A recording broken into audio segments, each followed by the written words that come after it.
আর এই জন্য আল্লাহ সুবহানাহু ওয়া তাআলা সময়ের শপথ করতে থেকেছেন। আর সময়ের মধ্যে সবচেয়ে বরকতময় সময় দুইটা, এক ফজরের পরের সময় আর এক রাতের শেষাংশ। এই জন্য সালাফে সালেহিন ফজরের পরে ঘুমাতেন না। লা ইয়ানামুনা বা'দা সালাতিল ফজর, ফজর সালাতের পর ঘুমাতেন না। যদি সফরেও থাকেন, কষ্টও হয়, তো সূর্য উঠা পর্যন্ত অপেক্ষা করতেন। সূর্য উঠলে তারপরে ঘুমাতে যেতেন। কেননা আল্লাহর নবী বলছে, ইন্নাল্লাহা জাআলা লিহাযিহিল উম্মাল বারাকা ফি বুকুরিহা, আল্লাহ আমার উম্মতের জন্য বরকত রেখেছে সকালে। সকালকে কাজে লাগায় এমন কৃষক, তার ধন সম্পদে বরকত হবে। সকালকে কাজে লাগায় এমন ব্যবসায়ী, তার ধন সম্পদে বরকত হবে। সকালকে কাজে লাগায় এমন ছাত্র, তার জ্ঞানে বরকত হবে। আর আমরা মুসলিম উম্মাহ আমাদের নবীর যে প্রাকৃতিক ন্যাচারাল রুটিন ছিল, ওই রুটিন অমান্য করে চলছি বলেই সফলতা পাচ্ছি না। আজকের পৃথিবীতেও যারা সবচেয়ে ধনী, কোটি কোটি টাকার মালিক, তাদের লাইফস্টাইলও গবেষণা করে দেখেন, তারাও সকাল সকাল ঘুম থেকে ওঠে এবং সকাল সকাল বিছানায় যায়। এটি আল্লাহ সুবহানাহু ওয়া তাআলার ন্যাচারাল, মানে প্রাকৃতিক নিয়ম, আল্লাহ এভাবেই করে দিয়েছেন। এই জন্য সকালে ফুলগুলো ফোটে, সকালে পাখিরা জেগে ওঠে, সকালে মোরগেরা জেগে ওঠে, আল্লাহর পুরো পৃথিবী সকালে জেগে ওঠে। তো আমরা যদি সকালকে ঘুমিয়ে পার করি এবং সকালকে কাজে না লাগাই, তাহলে আমরা সফলতা ধরতে পারবো না। এবং রাসূল সাল্লাল্লাহু আলাইহি ওয়াসাল্লামের রুটিন যদি ফলো না করি, রাসূলুল্লাহ সাল্লাল্লাহু আলাইহি ওয়াসাল্লামের যে সুন্নতের রুটিন ছিল। আর আরেকটা অংশ হচ্ছে রাতের শেষাংশ, ফাতাহাজ্জাদ বিহি নাফিলাতাল লাক আসা আন ইয়াবআসাকা রাব্বুকা মাকামান মাহমুদা। আপনি তাহাজ্জুদ পড়েন, কেননা আল্লাহ আপনাকে অনেক বড় সম্মান দিবেন। সেই সম্মানের নাম মাকাম মাহমুদ। ওই সম্মান যদি পেতে চান, তো রাতে একটু হলেও সালাত আদায় করতে হবে। আর আমরা এই সমস্ত রুটিন থেকে বহু দূরে, যার ফলশ্রুতিতে আমরা আল্লাহ সুবহানাহু ওয়া তাআলার বরকত বঞ্চিত অবস্থায় আছি। সম্মানিত উপস্থিতি, সময়কে কন্ট্রোল করার সবচেয়ে বড় উপায় হচ্ছে 5 ওয়াক্ত সালাত, যা মানুষের সময়কে কাজে লাগাতে সহযোগিতা করবে। কেননা ইসলাম ইটসেলফ একটা টাইম ম্যানেজমেন্ট। ইসলামের এমন কোনো ইবাদত আপনি খুঁজে পাবেন না যা সময়ের সাথে সম্পৃক্ত নয়। সালাতের কথা বলবেন, সালাতও সময়ের সাথে সম্পৃক্ত। এরকম তো হতে পারত যে আমি দিনে একবারে একই সময় একসাথে সব ওয়াক্তের সালাতের রাকাত আদায় করে নেব। সকাল 10টার সময় ফজরের 2 রাকাত, জোহরের 4 রাকাত, আসরের 4 রাকাত, মাগরিবের 3 রাকাত, এশার 2 রাকাত, সব একবারই শেষ। এটা হতে পারতো না? পারতো না? বলেন তো। হতে পারতো যদি শুধু রাকাতগুলো মূল উদ্দেশ্য হতো। কিন্তু এই প্রত্যেকটা রাকাতকে নির্ধারিত সময়ে সেট আপ করা আছে, তথা ওই সময়গুলো আল্লাহর দরবারে সেভ হয়ে যাচ্ছে। ওই সময়ের সাথে মানুষকে কানেক্ট করা আছে, মুসলিম উম্মাহকে। সিয়াম রাখবেন, সিয়ামের শুরু শেষ সময়ের সাথে সম্পৃক্ত করা আছে। ইসলামের যত ইবাদত আছে, ঈদের সালাত আদায় করবেন, সময়ের সাথে সম্পৃক্ত করা আছে। কুরবানি করবেন, সময়ের সাথে সম্পৃক্ত করা আছে। এই পুরো দিনটা সময়ের সাথে কানেক্টেড। আল্লাহ সুবহানাহু ওয়া তাআলা আমাদেরকে সময়কে গুরুত্ব দেওয়ার তৌফিক দান করুক, আল্লাহুম্মা আমিন। বক্তব্যের দ্বিতীয় অংশ, বর্তমান বাংলাদেশে ইসলামী রাষ্ট্র ব্যবস্থা নিয়ে ব্যাপক আলোচনা হচ্ছে। মানুষজন চায় যে গণতান্ত্রিক উপায়ে তারা রাষ্ট্র ক্ষমতায় যাবে এবং ইসলাম প্রতিষ্ঠা করবে।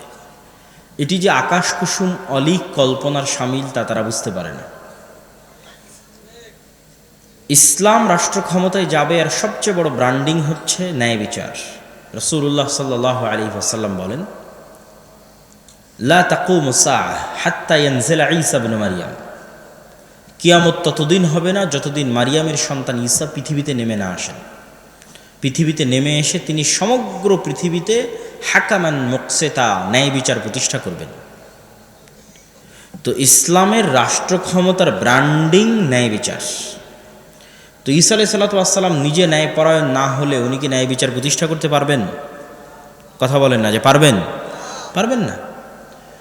ওনার নিজের মধ্যে আগে ন্যায়পরায়ণতা থাকতে হবে। আমরা মুসলমানেরা যদি বলি আমার রাষ্ট্র ক্ষমতা ইসলাম লাগবে, তো রাষ্ট্র ক্ষমতার ব্র্যান্ডিং তো ন্যায় বিচার। তো আমার নিজের মধ্যে যদি ন্যায়পরায়ণতা না থাকে, আমি কি রাষ্ট্র ক্ষমতা ইসলাম প্রতিষ্ঠার যোগ্য বলে বিবেচিত হব? হবে না। আপনাদের উত্তরাঞ্চলের মানুষ নিজেদের বোনকে বা ফুফুকে বাবা এবং দাদার সম্পত্তিতে ভাগ দেওয়াতে সবচেয়ে কার্পণ্য করে,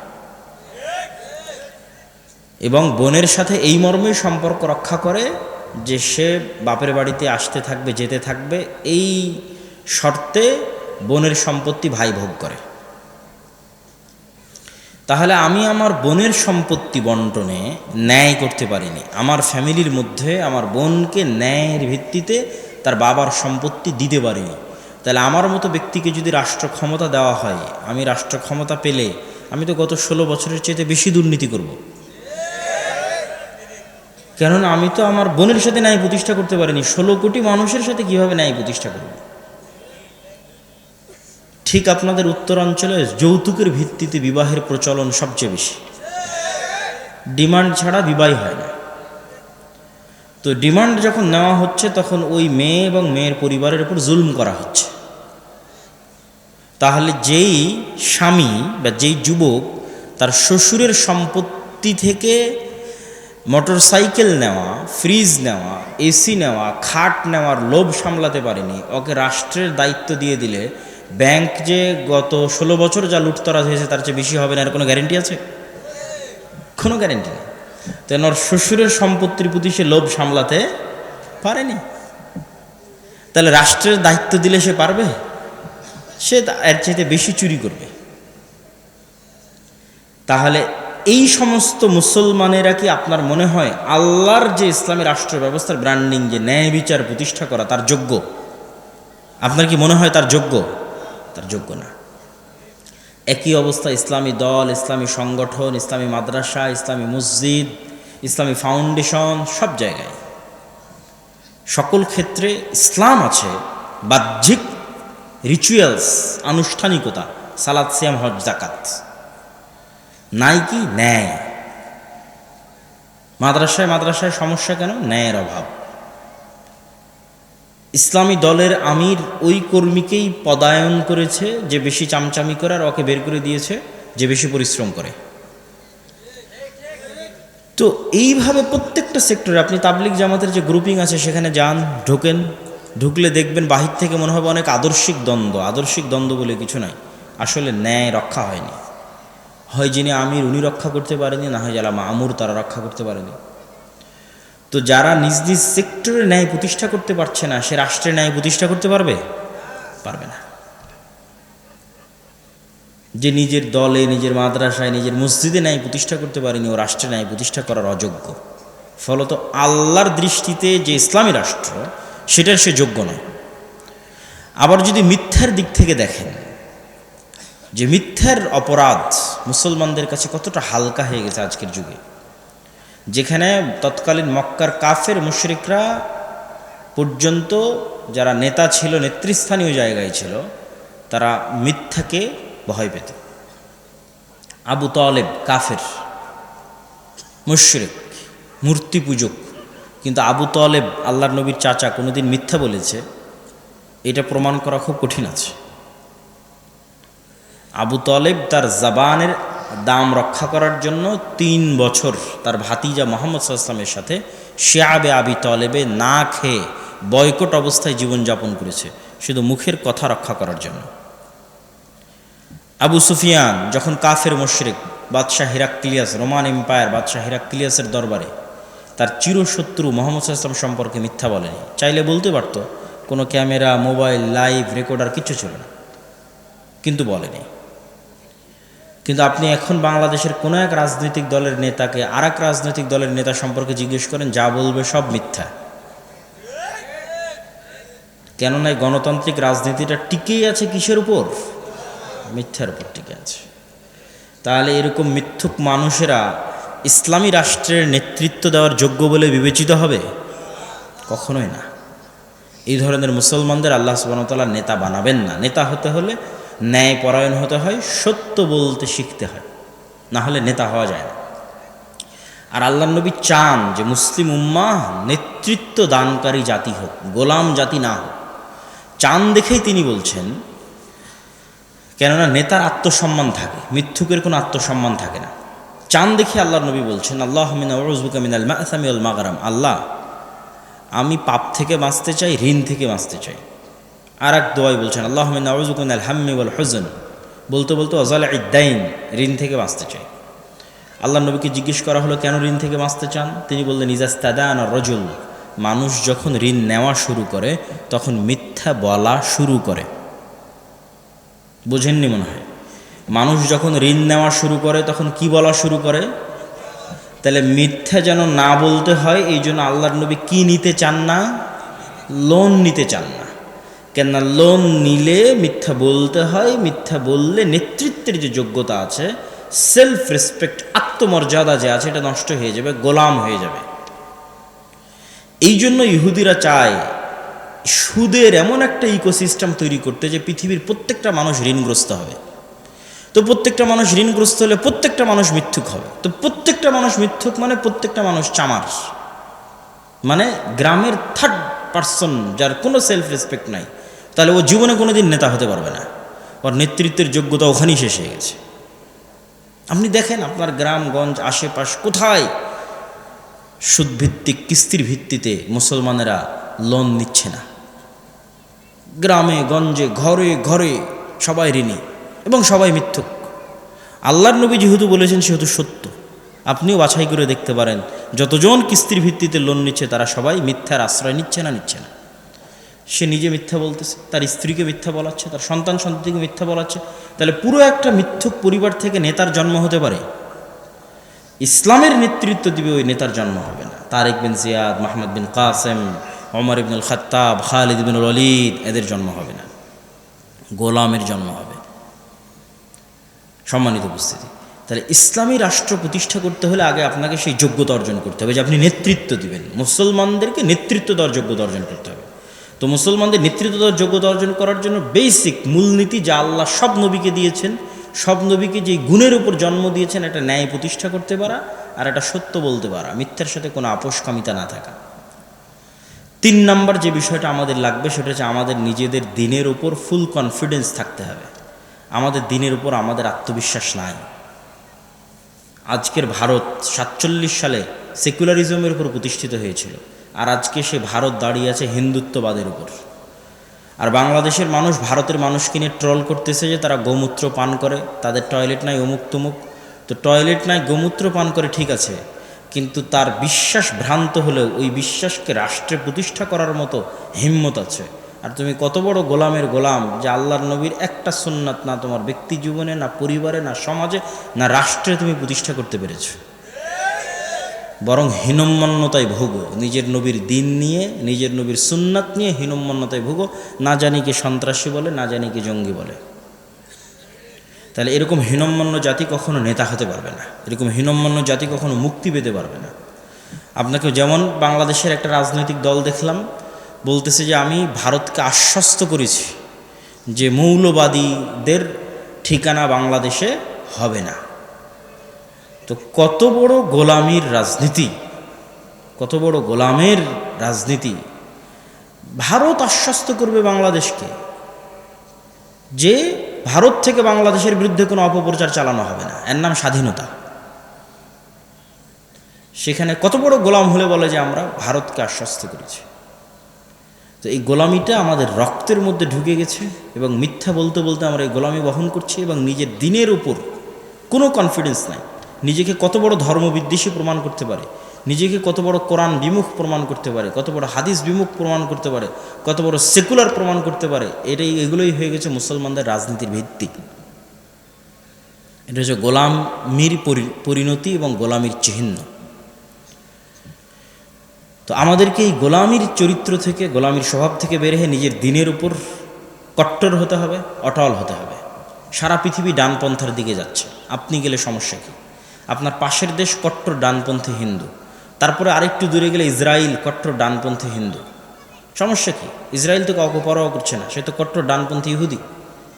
এখন আমেরিকাও কট্টর ডানপন্থার দিকে যাচ্ছে, সিলেবাসের মধ্যে বাইবেল অন্তর্ভুক্ত হয়ে যাচ্ছে, LGBTQ নিষিদ্ধ হয়ে যাচ্ছে, লিঙ্গ মাত্র 2টা, মেল এবং ফিমেল, পুরুষ লিঙ্গ এবং স্ত্রীলিঙ্গ। তো সবাই যদি কট্টর ডানপন্থার দিকে যায়, মুসলমানরা গেলে সমস্যা কী? কিন্তু মুসলমানদের এই হীনম্মন্যতার কারণে, এই মিথ্যার কারণে এবং এই অন্যায় পরায়ণতার কারণে আজকে মুসলমানেরা পিছিয়ে আছে, তাদেরকে আগে তাদের এই চারিত্রিক গুণাবলীগুলো ঠিক করতে হবে। আর সর্বশেষ যেটি কথা, সেটি হচ্ছে যত কুফরি তন্ত্রমন্ত্র আছে, এই কুফরি তন্ত্রমন্ত্র দিয়ে পূর্ণাঙ্গ ইসলাম প্রতিষ্ঠা করা কখনোই সম্ভব নয়। কুফরি তন্ত্রমন্ত্র দিয়ে পূর্ণাঙ্গ ইসলাম প্রতিষ্ঠা করা কখনোই সম্ভব নয়। আপনি বিকৃত ইসলাম প্রতিষ্ঠা করতে পারেন, অপূর্ণাঙ্গ ইসলাম প্রতিষ্ঠা করতে পারেন, মন্দের ভালো বলতে পারেন, কিন্তু পূর্ণাঙ্গ ইসলাম অসম্ভব। পূর্ণাঙ্গ ইসলাম প্রতিষ্ঠা করতে হলে পূর্ণাঙ্গ বিপ্লব লাগবে, যাই পুরো সিস্টেমকে সম্পূর্ণরূপে পরিবর্তন করে দিবে। এবং সেটার জন্য একদল তরুণকে এগিয়ে আসতে হবে, যারা হবে ন্যায়পরায়ণ, যারা হবে সত্যবাদী, যারা হবে নিজের দিনের উপর আপোষহীন কট্টর, এবং যারা এই সমস্ত কুফরি তন্ত্রমন্ত্র থেকে নিজেদেরকে মুক্ত ঘোষণা করবে, যেমনভাবে ইব্রাহিম আলাইহিসসালাম নিজেকে শিরক থেকে মুক্ত ঘোষণা করেছিলেন। ইন্নী বারীউম মিম্মা তুশরিকুন, হে আমার জাতি, তোমরা যে শিরক করো এটা থেকে আমি মুক্ত। ইন্নী ওয়াজ্জাহতু ওয়াজহি লিল্লাযী ফাতারাস সামাওয়াতি ওয়াল আরজ, আমি আমার মুখমণ্ডলকে ওই প্রতিপালকের দিকে ফিরিয়ে নিয়ে যাচ্ছি যিনি আসমান এবং জমিনকে সৃষ্টি করেছেন, আর আমি মুশরিকদের অন্তর্ভুক্ত নই। আর এক আয়াতে ইব্রাহিম আলাইহিস সালাম বলেছেন, আল্লাহ সুবহানাহু ওয়া তাআলা বলেন ইব্রাহিম আলাইহিস সালামের কথা, কাফারনা বিকুম, তোমাদের কুফরি করলাম, তোমাদের রব, তোমাদের প্রতিপালক, তোমাদের মূর্তি, যা পূজনীয় ইলাহ আছে এগুলোর কুফরি করলাম। তো এই সমস্ত কুফরি মতবাদ থেকে নিজেদেরকে মুক্ত ঘোষণা করতে হবে এবং অন্যায়ের বিরুদ্ধে আন্দোলন করতে হবে। নিজ নিজ জায়গায়, নিজ নিজ সেক্টরে, নিজ নিজ সক্ষমতার মধ্যে ন্যায় প্রতিষ্ঠা করতে হবে। তথা আপনাদের দাওয়াতি কাজের অংশ শুধু সালাত, শুধু সিয়াম এটি না, এটি হয়েও মানে এটির পাশাপাশি আপনাদের দাওয়াতি কাজের অংশ সালাত, সিয়াম, আকীদা যেমন হবে, তার পাশাপাশি দাওয়াতি কাজের একটা অংশ হবে আল আমরু বিল মারুফ ওয়ান নাহি আনিল মুনকার, তথা অন্যায়ের প্রতিবাদ করা, অন্যায়কে দমানো। যেমন আপনারা যারা বিভিন্ন এলাকায় বিভিন্ন গ্রামগঞ্জে দাওয়াতি কাজ করেন, তো এতদিন দাওয়াতি কাজ করতেন কি? দাওয়াতি কাজ করতেন সালাতের, সিয়ামের, আকীদার। এখন তার সাথে আরেকটা জিনিস যুক্ত করবেন, যে কোনো বাড়িতে যদি মৃত মানুষ মারা যায় তো ওই মৃত ব্যক্তির কন্যাকে তার সম্পত্তি বুঝিয়ে দিতে বাধ্য করবেন। বুঝেননি মনে হয়? তাহলে আপনি কি প্রতিষ্ঠা করলেন বলেন তো? ন্যায় প্রতিষ্ঠা করলেন। তো ন্যায় প্রতিষ্ঠা করলেন মানে নেতা হয়ে গেলেন। এটা জেনে রাখেন যে ন্যায় প্রতিষ্ঠা করা মানে বাই ডিফল্ট নেতা হওয়া। আপনাকে আর আলাদা করে নেতা হতে হবে না, আলাদা করে ভোট চাইতে যেতে হবে না। আপনি ন্যায় প্রতিষ্ঠা করতে পারছেন মানে নেতা হয়ে গেছে। যত বেশি পরিমাণে ন্যায় প্রতিষ্ঠা করতে পারবেন তত বড় লেভেলের নেতা হবেন। এভাবেই আল্লাহ সুবহানাহু ওয়া তাআলা পৃথিবী সাজিয়েছে। কোথাও যৌতুকের ভিত্তিতে বিবাহ হচ্ছে, ওটা বন্ধ করে দেন, বিনা যৌতুকে বিবাহের ব্যবস্থা করেন। যতদূর আপনার সাধ্যে কুলায় ততদূর আপনি মানুষের প্রতি হওয়া অন্যায়কে থামাবেন, আল্লাহর বান্দার প্রতি হওয়া অন্যায়কে থামাবেন, এবং আল্লাহর বান্দার মধ্যে যে ন্যায় আছে সেই ন্যায় প্রতিষ্ঠা করার চেষ্টা করবেন। আপনি যত বেশি পরিমাণে ন্যায় প্রতিষ্ঠা করার চেষ্টা করবেন, আপনি তত বড় লেভেলের নেতা হয়ে যাবেন। কিভাবে আল্লাহ আপনাকে কবুল করবে, কিভাবে রাষ্ট্র ক্ষমতা দিয়ে দিবে, এটা আপনি চিন্তাও করতে পারবেন না। কিন্তু ওই জাজবা, ওই মানসিকতা আমার এবং আপনার মধ্যে থাকতে হবে, এবং শুরু হতে হবে নিজের থেকে। নিজের ঘরে, নিজের স্ত্রী, নিজের পুত্র, আপনার স্ত্রীর সাথে আপনি ন্যায় করতে পেরেছেন কিনা, আপনার সন্তান সন্ততির মধ্যে ন্যায় প্রতিষ্ঠা করতে পেরেছেন কিনা। একদম নিজ জায়গা থেকে শুরু হতে হবে। নেতা হতে চাইলে, নেতৃত্ব দিতে চাইলে, রাষ্ট্রে ইসলাম প্রতিষ্ঠা করতে চাইলে। আল্লাহ সুবহানাহু ওয়া তাআলা আমাদেরকে সেই তৌফিক দান করুক, আল্লাহুম্মা আমিন। বক্তব্যের শেষের দিকে এসে আপনাদের সাথে কয়েকটা জরুরি কথা। এক, আদ-দাওয়া ইলাল্লাহ। আব্দুর রহিম প্রায় টানা 3 দিনের দাওয়াতি সফর দিনাজপুরের প্রায় সব উপজেলায় এসে যাওয়ার চেষ্টা করেছে। আমিও আপনাদের এই উত্তর অঞ্চলের বহু জেলায়, বহু উপজেলায় দাওয়াতি সফর দিয়েছি। আমাদের এই দাওয়াতি সফরগুলোর মূল উদ্দেশ্য মসজিদ ভিত্তিক দিন শিক্ষাকে শক্তিশালী করা। প্রায় 500টা মক্তবের শিক্ষক আমাদের থেকে ট্রেনিং নিয়েছে। এই 500 মক্তবের শিক্ষককে আগামী 22 তারিখ আমাদের একটা অনুষ্ঠান আছে ঢাকাতে, সেখানে তাদেরকে আমন্ত্রণ জানানো হচ্ছে ফোনের মাধ্যমে। যারা হয়তো দেখছেন তারাও জানতে পারবেন। সেখানে আমরা প্রায় 500টা মক্তবের শিক্ষককে তাদের যে কায়দা আছে, আমাদের উসমানী কায়দা, সেটি তাদের ছাত্র সংখ্যা অনুযায়ী ফ্রি বিতরণ করা হবে ইনশাআল্লাহ। আর এই 500 মক্তবের শিক্ষক যখন আমাদের কাছে ট্রেনিং নিয়েছে, তাদের যাতায়াত খরচ, থাকা খাওয়া খরচ, আসা খরচ সব কিছু আমরা বহন করেছি। তো এটা বিশাল কর্মযোগ্য, আল্লাহর দয়া, আল্লাহর রহমতে চলতেছে আলহামদুলিল্লাহ। এটির সাথে আপনাদের অংশগ্রহণ করতে হবে, যুক্ত হতে হবে। আমাদের সিলেবাসে, আমাদের ট্রেনিংয়ে আপনাদের মক্তবগুলোকে কানেক্টেড করতে হবে। ঠিক জামিয়া সালাফিয়ার অধীনে বিভিন্ন শিক্ষা প্রতিষ্ঠান পরিচালনারও আমরা উদ্যোগ নিয়েছি। জামিয়া সালাফিয়ার উন্নত সিলেবাস, উন্নত শিক্ষক, উন্নত ট্রেনিং, সকল কিছুর ভিত্তিতে। তো সেটিতেও আপনাদের প্রতিষ্ঠানগুলো অংশগ্রহণ করতে পারে। আর মাসিক আল ইতিসাম, মাসিক আল ইতিসামের প্রশ্ন উত্তর দেশি বিদেশি আলেম ওলামার উপস্থিতিতে নির্ধারিত হয়ে থাকে। মাসিক আল ইতিসামের সম্পাদকীয় সমসাময়িক হয়, যেমন জানুয়ারি মাসের সম্পাদকীয় ছিল সিরিয়ার ওপর, এই ফেব্রুয়ারি মাসের সম্পাদকীয় আছে মুক্তিযোদ্ধা বনাম রাজাকার, বাংলাদেশকে বিভক্ত করার এক ভারতীয় বয়ান। এরকম বিভিন্ন সমসাময়িক ইস্যুতে আপনারা মাসিক আল ইতিসামের সম্পাদকীয় পাবেন। আর সর্বশেষ আগামী 13 ও 14 ফেব্রুয়ারি আল জামিয়া সালাফি রূপগঞ্জ নারায়ণগঞ্জে ভারত, পাকিস্তান, সৌদি আরব, নেপাল, বিভিন্ন রাষ্ট্রের বড় বড় আলেম ওলামা উপস্থিত থাকবেন। বিশেষ করে আল্লামা ইবতিসাম ইলাহি জহির, যিনি আল্লামা ইহসান ইলাহি জহির রহমাউল্লাহর সন্তান, তিনি জামিয়া সালাফির দাওয়াতে বাংলাদেশে আসতেছেন। তিনিও আগামী 13 ও 14 ফেব্রুয়ারি উক্ত সালাফি কনফারেন্সে উপস্থিত থাকবেন। পাকিস্তানের আহলে হাদিসদের সিংহ পুরুষ বলা হয় আল্লামা ইহসান ইলাহি জহির রহমাউল্লাহকে, তার সন্তান, বড় সন্তান আল্লামা ইবতিসাম ইলাহি জহির।